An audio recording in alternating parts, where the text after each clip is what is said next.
fi jële way ma lay way sàll ngaari lam tooro jaarama ma lay way sàll ngaari lam tooro jaarama way ma lay way sàll ngaari lam tooro jaarama ma lay way sàll ngaari lam tooro jaarama Macky Sall defal nga nu teranga ñu gis say jaloore dinaa la delloo ñu kër góoru Marème Faye Sall jaarama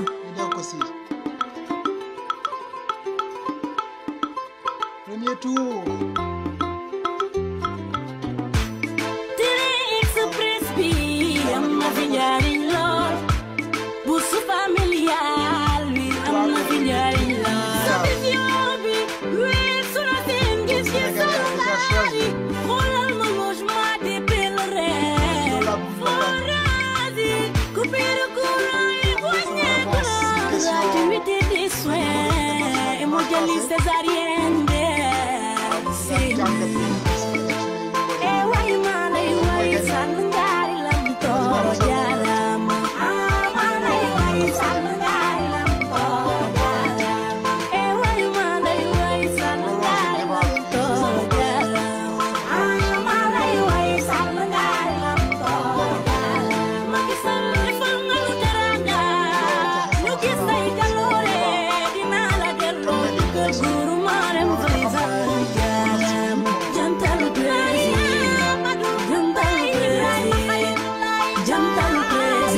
Macky Sall jantal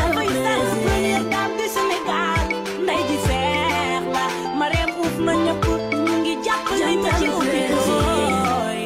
ay biram pele waagaan dugg waagaan waagaan wala njaara si jàmm ci dellusi ñëpp dem liggéey.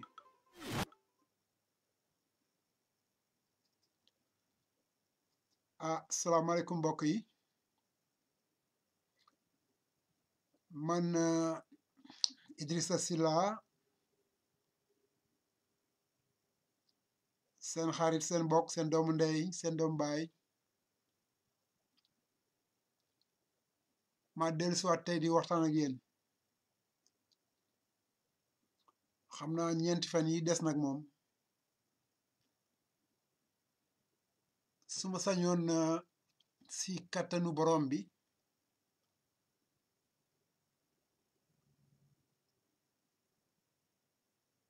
bés bu si yàlla sàkk si ñeenti fan yooyu ma seq ak yéen waxtaan parce que xam naa ne ñeenti fan yi mooy ñeenti fan yi nga xam ne coow li dina bari parce que moo des si campagne bi kon waxkat yi lu ñu waxul si ñeenti fan yi duñ ko mën a waxati moo xam ñiy wax li am ak ñiy wax li amul moo xam ñiy wax luy defar ak ñiy wax luy yàq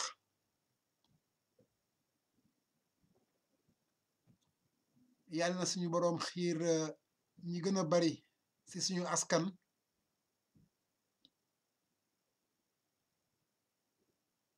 ñiy wax ak di def luy defar parce que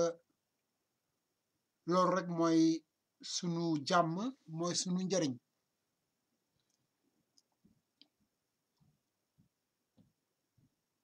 comme ni ma ko waxee sànq dama tàmm di prolonger maanaam di mottali débat yi nga xam ni dama koy am si rajo yi nekk fii New York di ko yeggale di ko prolonger si sama page Facebook à travers ak live yu mel nii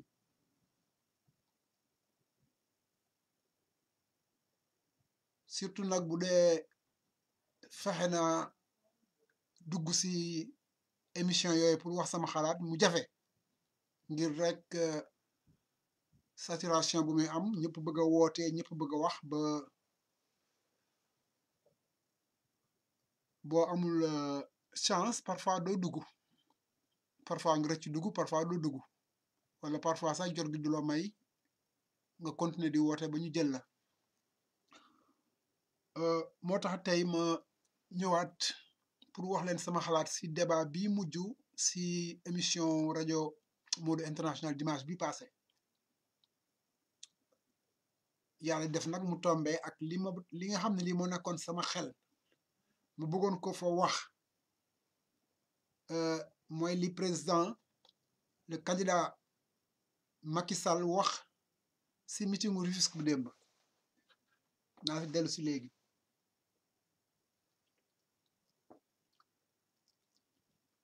donc rajo Modou International Alain Ndigal ak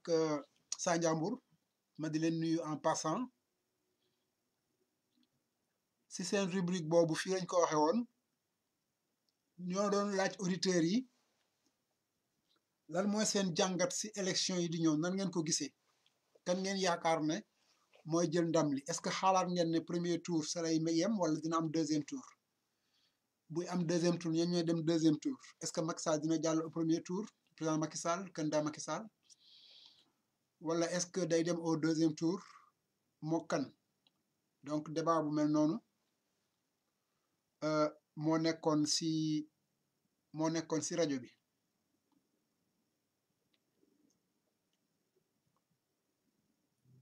tey dégg ngeen temps d'antenne bi sunu candidat am au niveau de l'ORTS mu nekkoon meetingu Rufisque démb bi pour ñi nga xam ne ñi xëy na ñoom dégguñu ko woon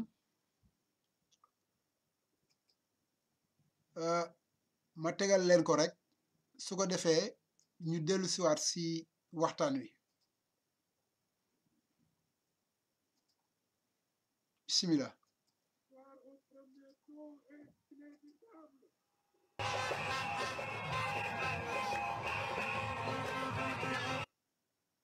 Victoire au premier tour est inévitable.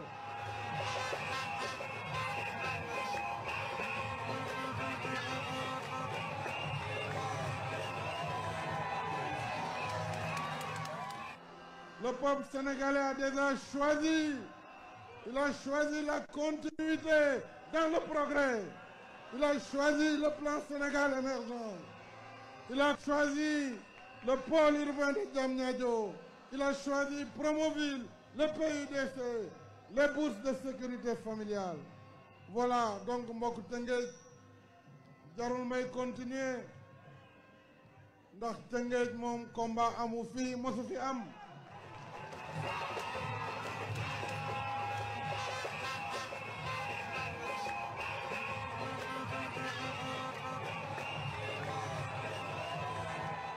bu leen may dara man maa doon wax nañ leen may ay 10% bu leen mayeti dara prenez tout.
waaw donc dégg ngeen pour ñi nga xam ne ñi xëy na dégguñu ko woon déggaat ngeen pour ñi ko jot a dégg defe naa ku gis le candidat Macky Sall sa xel da dem si cri du cœur bi ñuy wax souvent xale yi dégg leen dégg ñuy wax le cri du cœur ñii di wax aalu tey dafa mel ne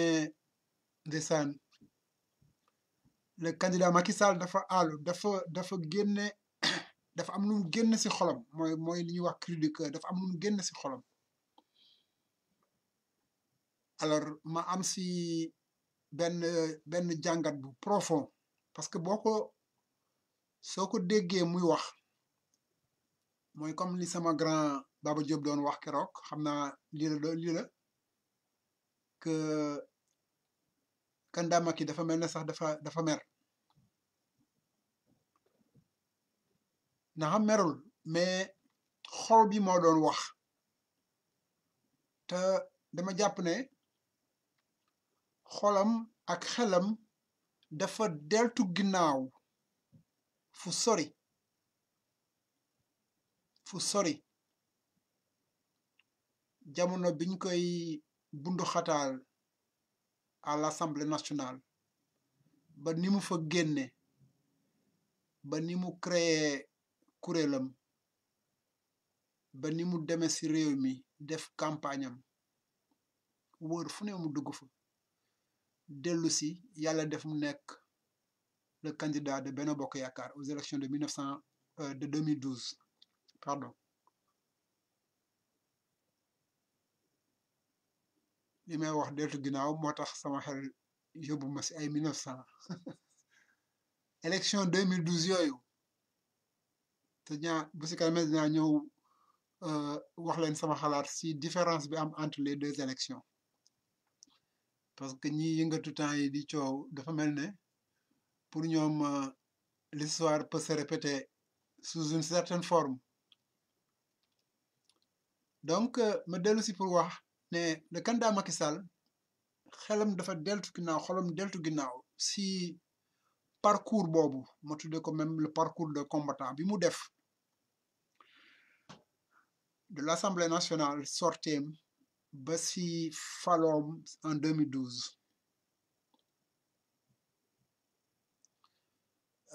diggante 2012 ba fi ñu toll nii 2019 ñu dëgmal élection yi si ñeenti fan incha allah yàlla nañu fa yàlla yóbbu li mu fi jéem yépp ak jéego yi mu fi am yépp ak effort yi mu fi consentir yépp ànd ko ak gouvernement am ànd ko ak sa grande coalition la coalition Benno Bokk Yaakaar pour soppi réew mi pour teg réew mi si yeneen orbite laa mën a wax pour que mu mën a décoller vers l'émergence du plan yoonu yokkute le plan Sénégal émergent ñëw dans sa première phase la phase 2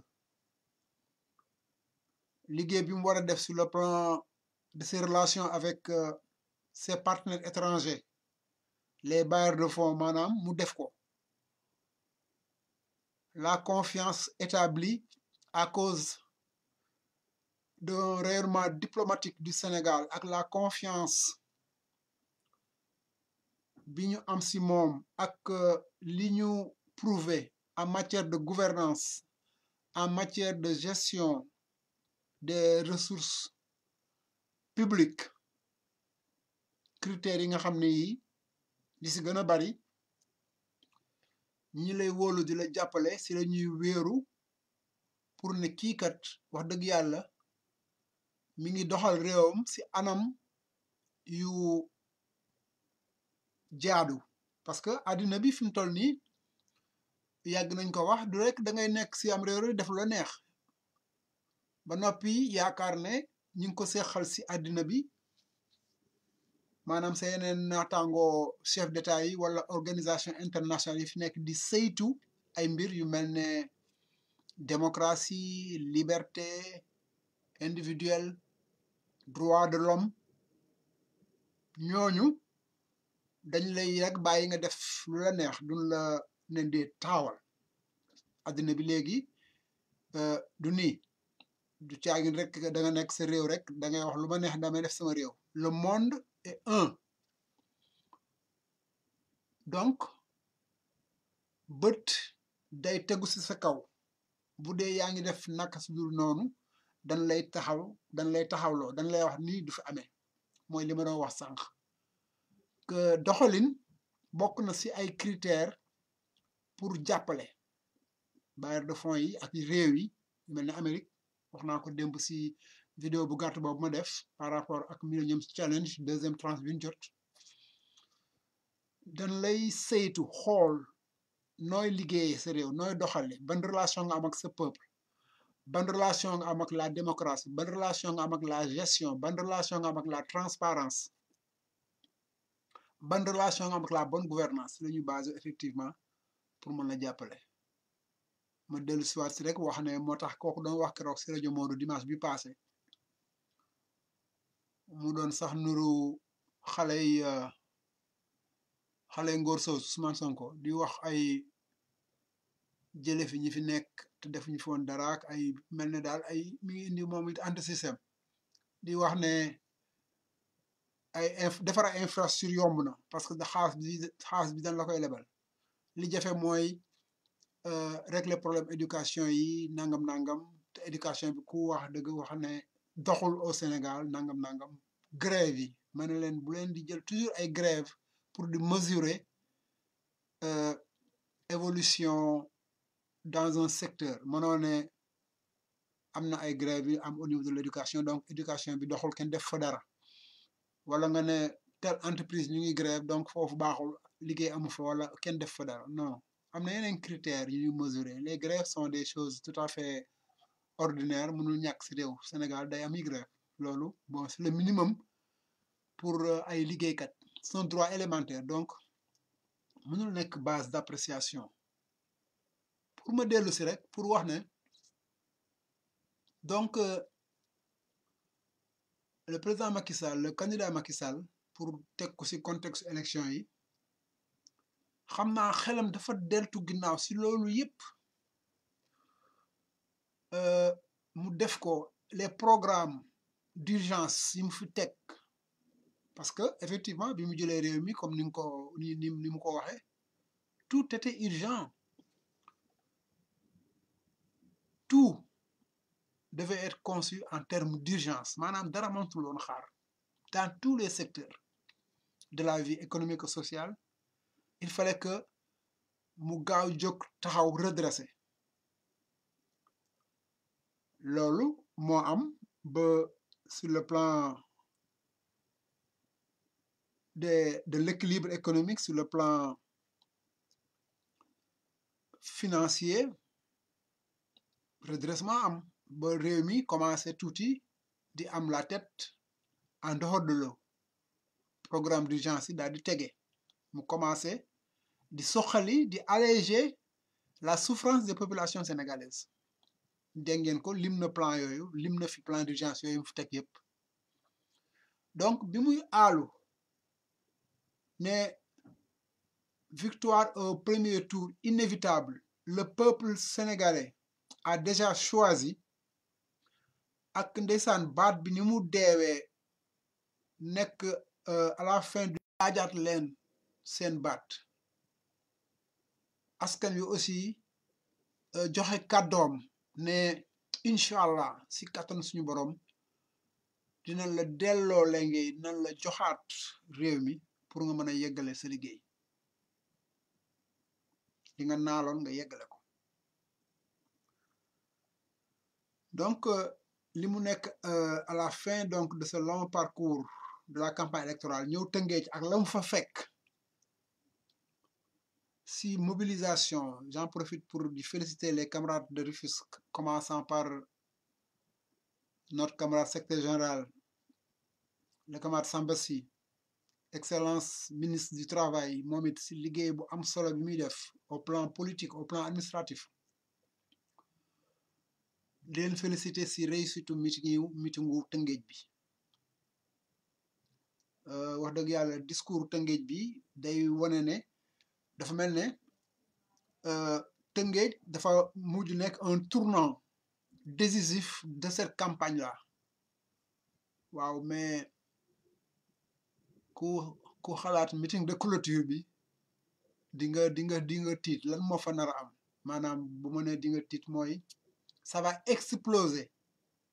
en termes de mobilisation en termes de témoignage en termes de bilan en termes de perspective ak en termes d'espoir le meeting de clôture incha allah yàlla ñu fi yàlla yóbbu donc looloo tax président am sa cri du cœur xaalu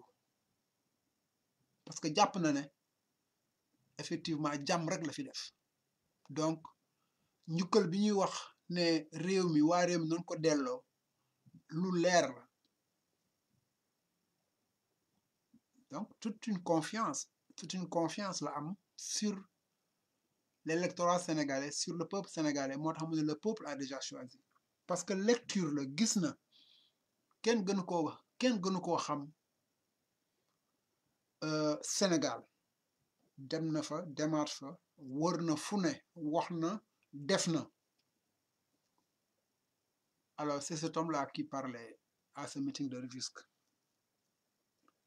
donc pour débat rajo Modou international bi ñiy xalaat ne premier tour naka jekk mbiri mi mënul sottee foofu il faut ñu dem un deuxième tour parce que daf mel ne loolu moo campé wu tuuti sur le débat que deuxième tour il faut mu am ku nekk def na fa nag analyse que candidat yi yëpp boo leen xoolee ku si nekk bu jëlee tuuti après buñ ko boolee day nekk 50% nangam wala mu ëpp ko donc candidat Macky Sall mënul am 50% ñuy wax ay affaire alliance yi am autour sama turandoo bi ma doon xosi sànq sama benn publication pour dire que moom ndeysaan partisan mi ñu ngi def tout pour jaay ko Idrissa Seck mais wax dëgg yàlla Sénégalais xam nañ ko jarul ñu koy continuer présenter les Sénégalais connaissent bien Idi moo tax ma koy tooñ di ko wax ne alors moom kii la dafa genre produit bu périmé daal une marchandise périmée qui est impropre à la consommation donc à éviter bon xam nga bon yooyu mënul ñàkk dañuy tooñante ci campagne bi di wax aussi nit ñi li ñu mel parce que effectivement am na ko waxoon ci rajo Modou international que moom dafa ragal Idi wax jooju nag wax ju simple mais li mu ëmb ak a bari mu ne moom daf ko ragal ma ne ko me too man aussi dama ko ragal parce que effectivement ngóor si jar naa ragal duma si sori wante gisuma fii loo xam ne lii le président Macky Sall le candidat Macky Sall daf ko def si diggante 2012 ak fi ñu toll nii si njoome wala toohidoona wala maanaam loo xam ne lii tax na peuple sénégalais mere ko ba di ko xaar ci élection yi comme ni mu demoon en 2012 pour revenir ci comparaison bi nit ñi bëgg a def 2012 bi fi góor gi ne damay toogaat pour un troisième mandat def li mu def yëpp au plan de la justice ba loolu pour loolu mën a frankulaayu moo tax ñuy ñëw teyaat di wax ci mbiru justice tripatouillage yooyu ñu fi defoon jamono yooyu ak bien avant même yooyu yëpp ñu ko bëgg a fàtte président Macky Sall nee na magistrat yi ñoo fi mas a nekk depuis Senghor ba léegi ils font le travail ce sont des fonctionnaires ils font pas de la politique donc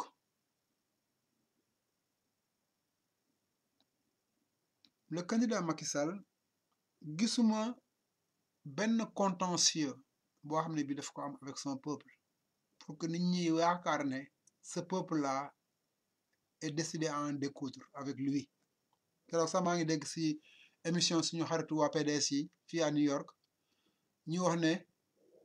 waa Sénégal kenn bëggatul gis Macky Sall ma ne ko waa mais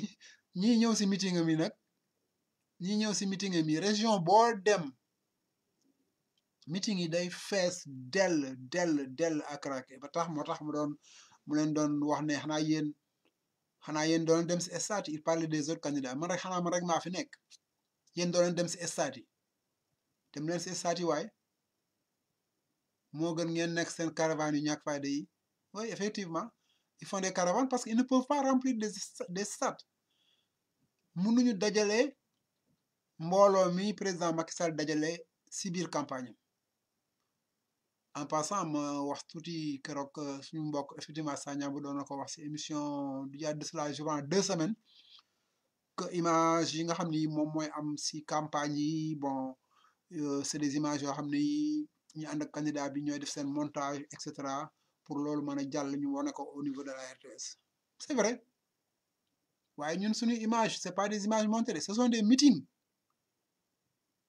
ay meeting la méga meeting des meetings géants ay meetings yu rafet loolu mooy feeñ donc ñun bokk ñu si ñuy def ay montage d'image pour mu mën a présentable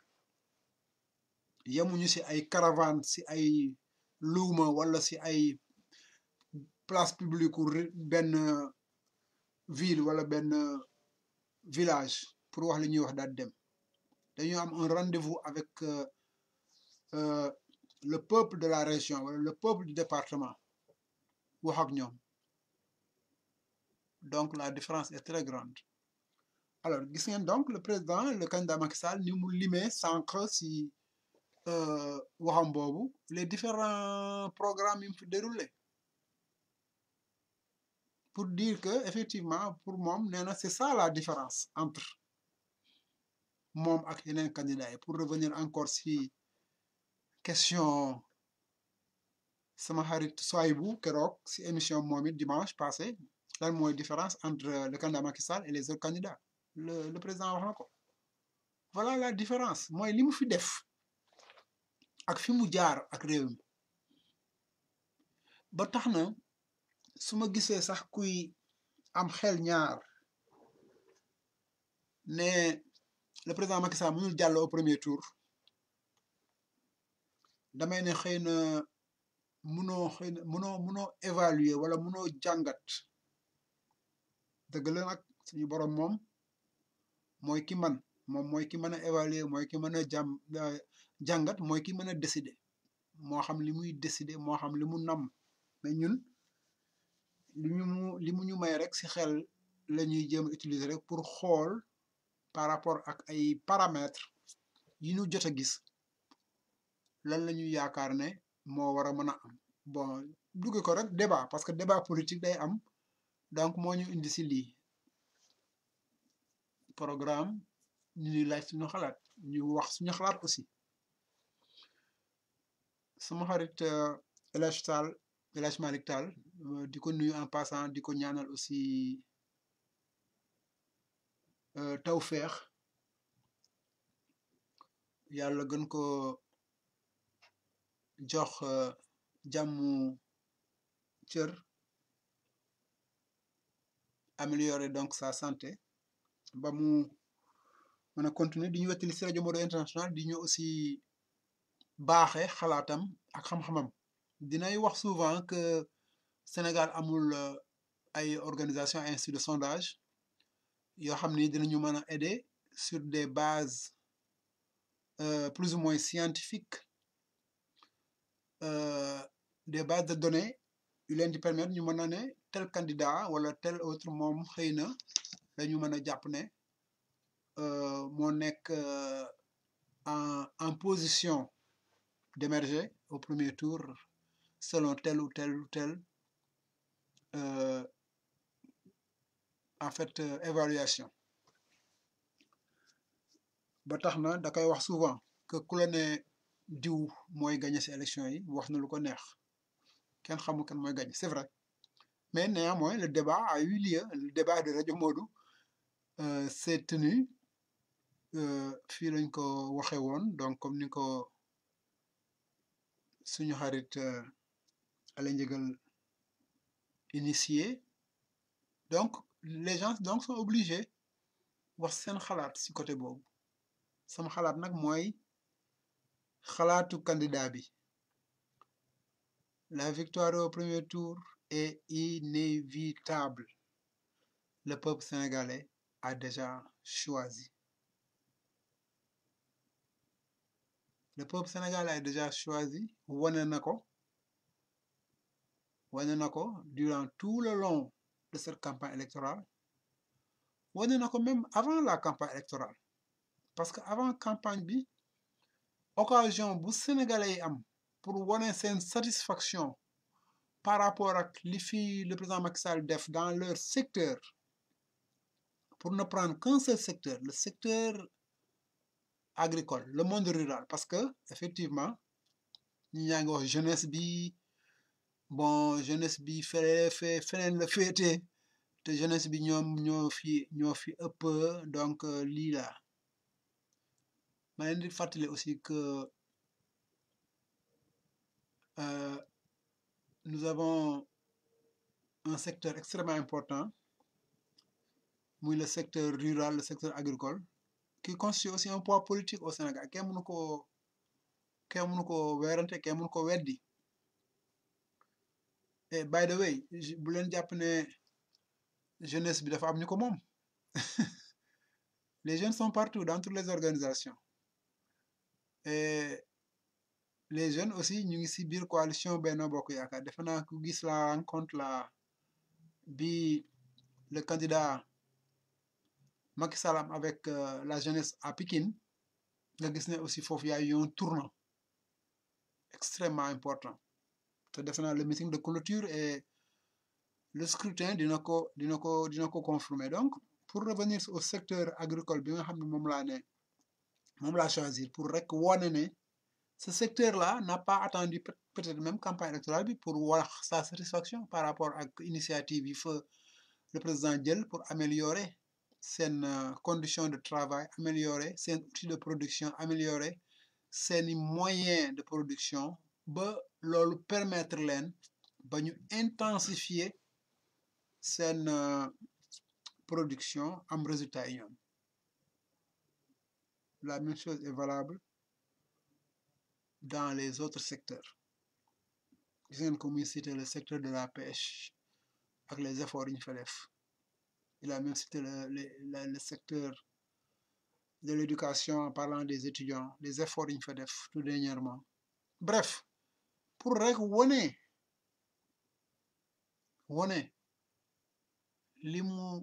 li mu def yépp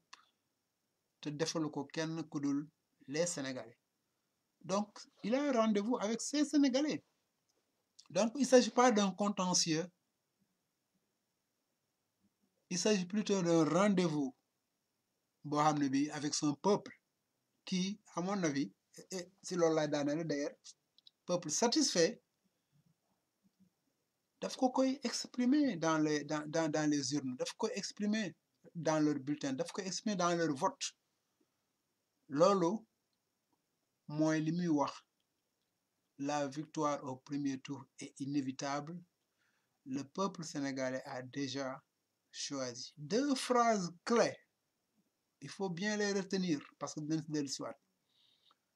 di jox rendez-vous suñu xarit ak auditeur rajo Modou International yëpp dimanche prochain pour qu'ensemble inchallah ñu ànd célébrer def aussi suñu njàngat si scrutin bi di ñaan mu am rek si jàmm. Et je crois que si jàmm lay am parce que disposition yi nga xam ni moom la état bi war a jël yëpp pour que mu am si jàmm jël nañ ko. Donc wax nañ ko, il y a une sécurisation totale pour les élections. di ñaan rek yàlla yóbbu ñu fa si jàmm, ñu remplir suñu devoir électoral si jàmm. ki falu sa suba sa ñu delluwaat ku nekk dem sa liggéey, Sénégal continuer si jàmm ak si salaam. ñun nag ñuy ñaan kii falu si kàttanu suñu borom nekk le candidat Macky Sall bi nga xam ne bii moo am naal yu mu naal war ko wax dëgg yàlla yeggale. ku naal ka war nga yeggal sa naal pour que ñi taxoon nga naal ko war koo mën a jariñoo yàlla suñu boroom yeggale mëbët boobu mu nekk li gën ci réew mi maa leen di sant di leen gërëm di am yaakaar dellusiwaan ak yéen ak askan wi yëpp xëy na incha allah suba comme ni ma ko waxee rek ci njàlbeen su ma sañoon chaque jour fii ak dimanche ñu seq waxtaan sottante ay xalaat ku nekk wax ñu li nekk ci xolam ak li nekk ci xelam donc tey aussi bu dee am na ñoo xam ne ñi bëgg nañ ci wax dara mën nañu signaler wu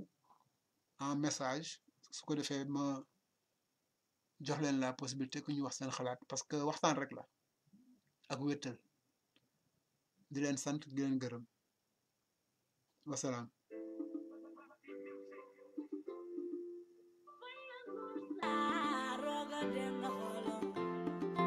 Fanyim fanyim fanyim fanyim to achacha. Fanyim fanyim fanyim fanyim fanyim to achacha. Wai malai wai salungari lam toro jarama. Malai wai salungari lam toro jarama. Wai malai wai salungari lam toro jarama. Malai wai salungari lam toro jarama. Makisal ifal ngalu teranga. Nyuki say jalore di mala dello jukal guru marem fay salungari. Dunia ñu doy salungari lam toro burgede. Say jëf yu leer tax na tey ñëpp kontaan sax di la bége. Bañi xëccoo wurus yow salungari yaay sunu ngalam. Gis nañ fi émergence jafe-jafe ci réew mi yaa ko fi jële. Yoo leleleleleleleleli yoo aaye. Gis nañ fi lu ci mel ni jam ñaajo arena. Autoroute Ila Touba tabax fi ay juma. Macky yow la nu wóolu ndaanaan nga duñu la fi jële. Wai malai wai salungari lam toro jarama. Malai wai salungari lam toro jarama. Wai malai wai salungari lam toro jarama. Malai wai salungari lam toro jarama. Makisal ifal ngalu teranga. Ñu gis say jaloore dina la delloo njukkal guru marem fay salungari.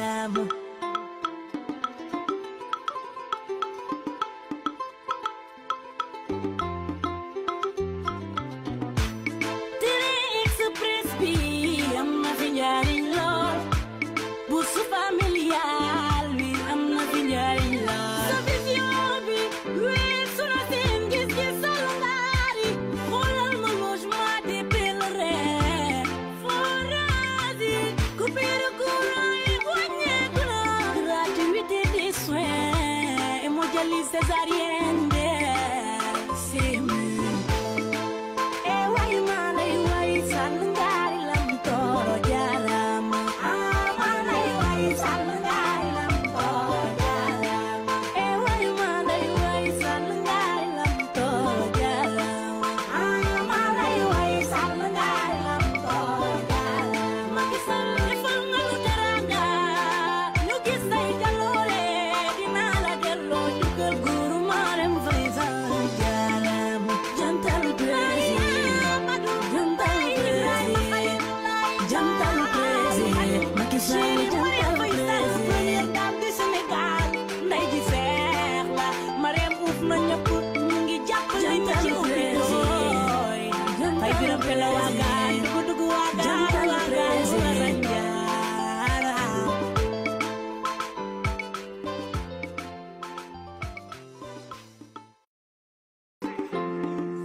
Fañ na nguur saa roga dem na xooloo. Fanyim fanyim fanyim fanyim to achacha. Fanyim fanyim fanyim fanyim fanyim to achacha. Wai malai wai salungari lam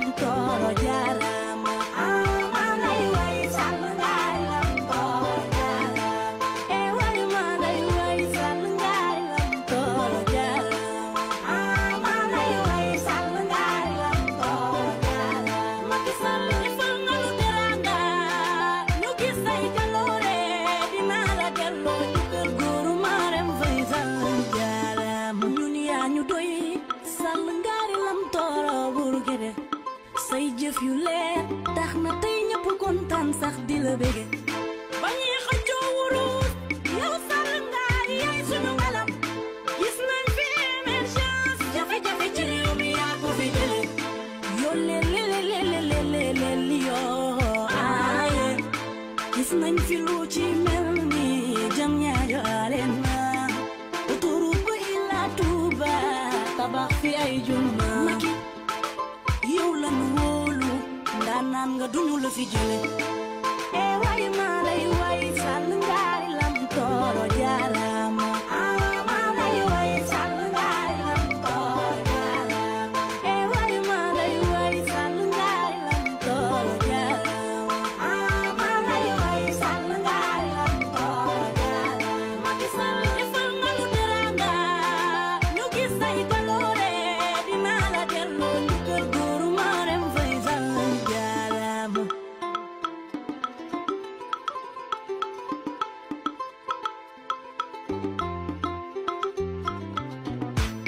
Train express bi am na fi njariñ lool bourse familiale bi am na fi njariñ lool sa vision bi weesu na seen gis-gis Sall ngaari xoolal ma logement des pèlerins forage yi coupure courant yi wàññeeku na gratuité des soins hémodialyse césarienne way maa lay way Sall ngaari lam tooro jaaraama maa lay way Sall ngaari lam tooro jaaraama way maa lay way Sall ngaari lam tooro jaaraama maa lay way Sall ngaari lam tooro jaaraama Macky Sall defal nga nu teranga ñu gis say jaloore dinaa la delloo jukkal góoru Marème Faye Sall jaaraama jantal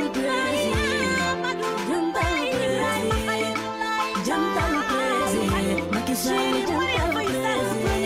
du Sénégal nday ji seex la Marème uuf na ñëpp ñu ngi jàppale ñu ci ubbi ay biram pelewa